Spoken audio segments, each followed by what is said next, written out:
Once upon a time, in a small village surrounded by mountains, there lived a 24-year-old young man named Marco. Marco was very restless. His mind was always full of thoughts. All day long, different thoughts came and went, and these thoughts made him feel uneasy and tired. He always felt sad about his past and worried a lot about the future. Because of these thoughts, his mind was like a storm. He couldn't feel calm, couldn't sleep well, and even forgot how to smile. One day, Marco heard about a faraway village in the hills. People said that a wise old man lived there. That man used to be a famous psychologist in the city. He had helped many people in his life and had taught them how to find peace in their minds. Now he was old. He left the busy life of the city and started living in a quiet village close to nature. Sometimes he gave advice to visitors. Marco became curious and hopeful. He decided that he must go and meet that old man.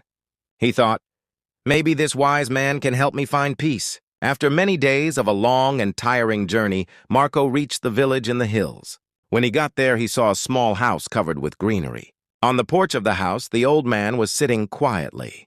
His eyes were closed, and he looked very peaceful. Marco walked up to him and said softly, "Grandfather, my mind is very restless. I cannot stop thinking. I want peace in my heart. Can you help me?" The old man slowly opened his eyes and gave a calm smile. He said, "So you are looking for peace? Then come with me. I will give you a small task." He took Marco to his little yard. Then he filled a glass with water completely full to the top. The glass was so full that even a little shake would make the water spill. He gave the glass to Marco and said, "Walk from here to the edge of the village and then come back. But remember, you must not spill even one drop of water." Marco looked at him with surprise. But he wanted to do his best, so he accepted the challenge. He held the glass carefully and started walking. The road was narrow and busy. Some people were walking, some were running. Shopkeepers were calling customers, and dogs were barking. But Marco did not look around. His eyes stayed only on the glass. He walked slowly and carefully, step by step. People looked at him with surprise, but no one disturbed him. They knew he was learning something important. Finally, Marco came back to the old man and said, "Grandfather, I did it. I didn't spill even one drop of water." The old man nodded and smiled. Then he asked, "That's good, but tell me, did you see the children playing on the side of the road?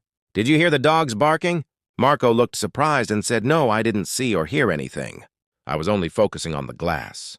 The old man smiled again and said gently, "That is the secret, something that was always inside you but you didn't know.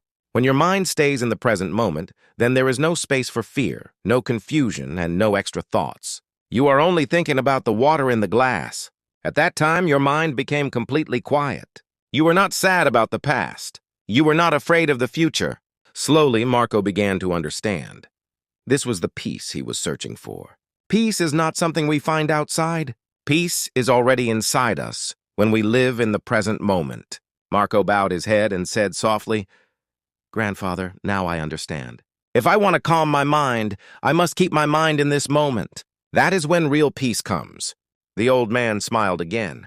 The sun was setting, and the last light touched the ground. Birds were flying back to their nests. Marco started walking back home. But now he was not the same restless young man. He had changed.